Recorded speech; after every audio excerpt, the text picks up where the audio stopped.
Welcome to the Make More Money as a Dietitian podcast. I am your host, Christine Diane Thompson, and this podcast is for dietitians who are ready to stop apologizing for wanting more money, more freedom, and a career that actually honors everything that you bring to the table.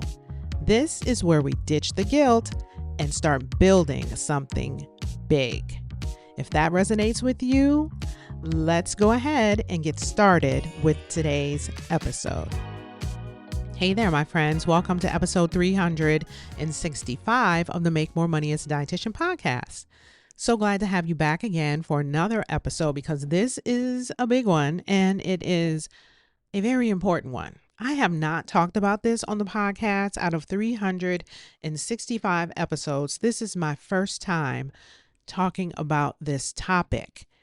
So this topic is specifically geared towards my colleagues who are a little more seasoned in the profession. Those of you who have been in this profession for 15, 20, 25 years or more, and you're still struggling financially, still worrying about your bills, still feeling like you can't get ahead despite decades of experience.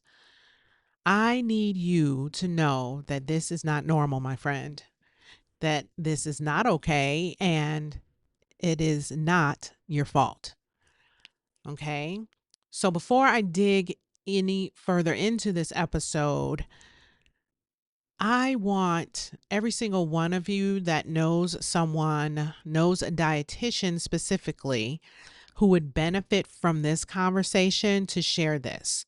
Share this particular episode with a more seasoned dietitian who maybe you know that has been complaining about money and not earning enough and all of the things in between.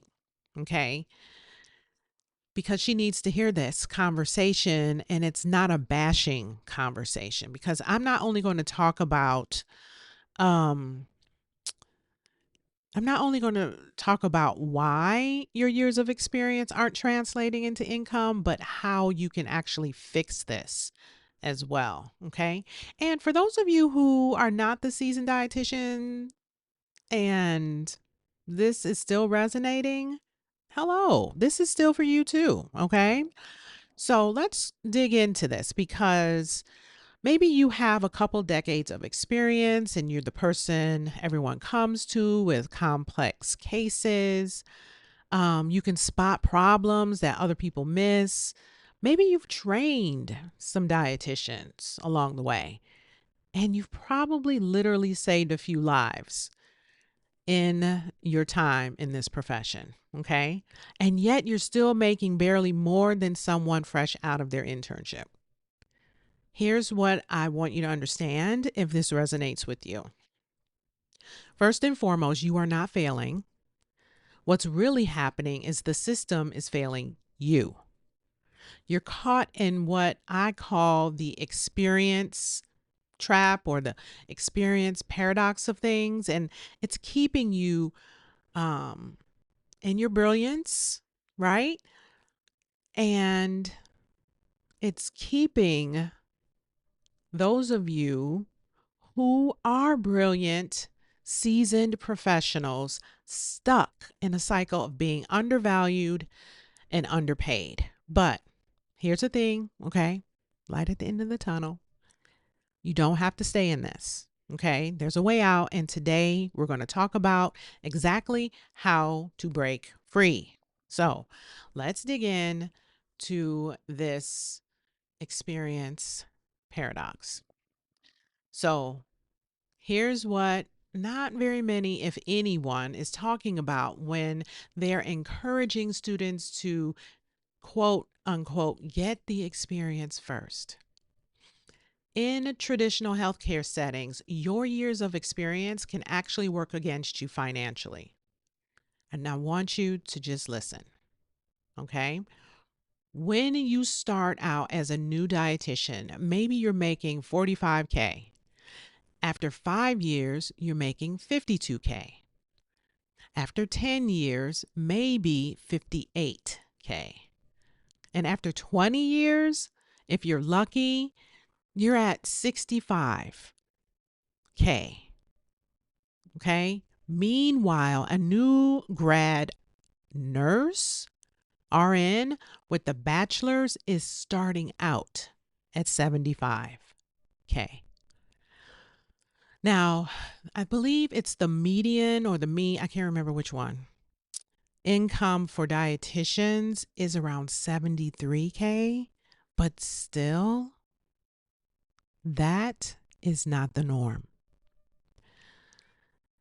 The more you know, this is the paradox. The more you know, the more you're expected to do for the same pay. Your experience becomes invisible because it is expected. You're not seen as more valuable, you're seen as more expensive to keep around. Ooh, are you listening, y'all? Because this is good stuff. All right. So I had a client who had been working in clinical nutrition for about 18 years, and she told me, Christine, I feel like I'm being punished for my experience. They expect me to handle the most complex cases, train the new staff, and take on administrative duties, all for basically the same salary I was making 5 years ago. And that is not career growth, my friends. That is stagnation disguised as opportunity. Okay. So let's dig into this experience trap even a little more. Okay. First and foremost, I want to define it a little more clearly. The experience trap, as I call it, is when your decades of accumulated wisdom, your pattern recognition, your ability to see solutions that others miss, when all of that becomes expected rather than compensated. It's when you're providing what I call superhuman emotional labor in exchange for grocery money. Now, that might sound a little tongue in cheek, but I literally read on LinkedIn a dietitian complaining about her job, and she was in a pretty high level position. And she used that term, grocery money. She was fired up. It is crazy pants when you're the one that everyone comes to with the questions. You're the one handling the difficult families, the complex cases, the crisis situations. You're essentially functioning as a consultant within your organization, but you're being paid like an employee. And here is the real insidious part. The system tells you that this is normal. It tells you that paying your dues is a lifelong commitment, that being the go to expert is an honor, that you should feel grateful for job security. But let me just ask you something. How secure is a job that doesn't pay you enough to live comfortably after 2 or even maybe even 3 decades of dedication? This experience trap keeps you thinking that your value is tied to your position rather than your expertise. And it keeps you believing that leaving would mean starting over, when actually your experience is your greatest asset, my friend. You just need to learn how to package it in the right way. So here's what I want you to understand. Those 10, 15, 20 plus years of experience, it is not time served. It is compound experience, compounded expertise. You don't just know nutrition science, you know how to apply it in real world, messy human situations. You've seen patterns that textbooks do not teach.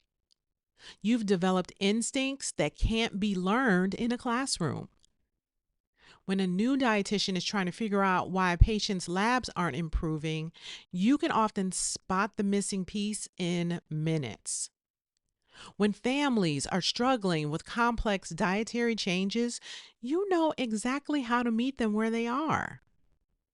And when someone needs nutrition support during a health crisis, you can provide guidance that goes far beyond the standard protocols. And that's not just experience, that's wisdom. And wisdom commands premium pricing if you ask me.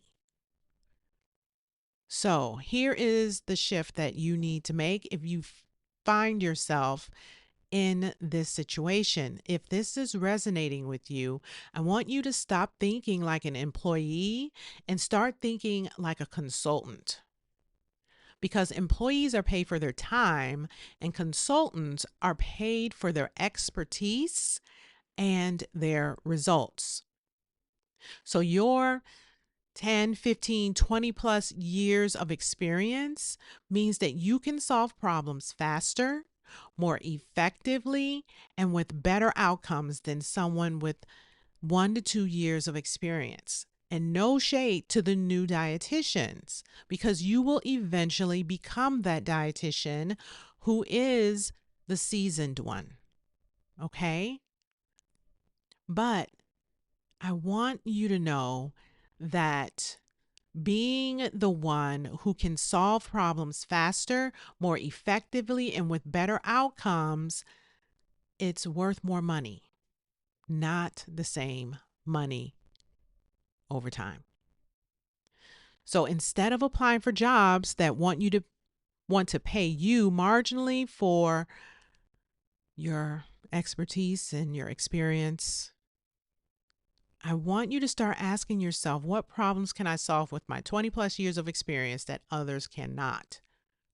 And that, my friend, is where your real value is at. All right. So, next steps, if you're ready to break out of this, here is where you start. First and foremost, I want you to make a list of everything that you've learned that you can't find in a textbook. I want you to make a list of all the patient interactions, the family dynamics, the real world applications, the shortcuts that have worked for you over the years, the red flags that you've learned to spot. This is your unique IP, intellectual property. And second, stop apologizing for wanting more money. You are not being greedy. You're being realistic about the value that you provide. After 20 plus years, you should be earning significantly more than you were in the beginning. And that's not happening in your current situation, especially if this episode is resonating with you today. And the situation really needs to change. Third, I want you to start thinking about how to package your expertise for people who actually value it. So, whether that's private practice, consulting, coaching, or creating educational content, there are people out there who will pay premium prices for 20 plus years of wisdom. And finally, my friends, stop telling yourself that you should be grateful for a situation that's not working for you. All right? Stop telling yourself that you need to be grateful for grocery money. Gratitude and ambition are not mutually exclusive. You can appreciate your journey while demanding better for your future. You didn't spend 2 decades becoming an expert to settle for grocery money. It's time to get paid what you're actually worth. So, in closing, my friends, this is going to be a short one, but a very important one. If you've been nodding your head through this entire episode, if you're one of those more seasoned dietitians who's ready for a new chapter, I want you to know that you're not alone. There are so many dietitians who've realized that the traditional path is just not working anymore. And your years of experience, they are your biggest asset. You just need to learn how to package them properly and present them to people who actually value what you bring to the table. Okay. So if this episode has resonated with you, I would once again love for you to share it with another experienced RD who needs to hear this message. Because the more of us who wake up to our actual worth and what we bring to the table, the stronger we all become. Okay. And if you're ready to take action on breaking free from this experience trap that I'm talking about here today, I want you to come find me in our Facebook community, the Make More Money as a Dietitian community. There are over 1,200 dietitians in there, many of them seasoned professionals, just like you and me, who are creating the careers that they actually deserve. You put in the time, my friend. You've gained the experience, and now it's time to get paid exactly your value. All right, my friends, that's what I have for you today. Don't forget to share this episode with someone that you know would benefit. Thanks so much for being here on this episode of the podcast. Have a great rest of your day and the weekend ahead. And I'll see you on our next episode of Make More Money as a Dietitian. Bye for now. Hey there, my friend. If something in today's episode hit different, I'd love that for you. This week, I invite you to take one action that feels a little scary, yet honors your work. And for more resources and ways to work together, head on over to manipuracenter.co. Remember, you're not asking for too much, my friend. You've just been settling for too little.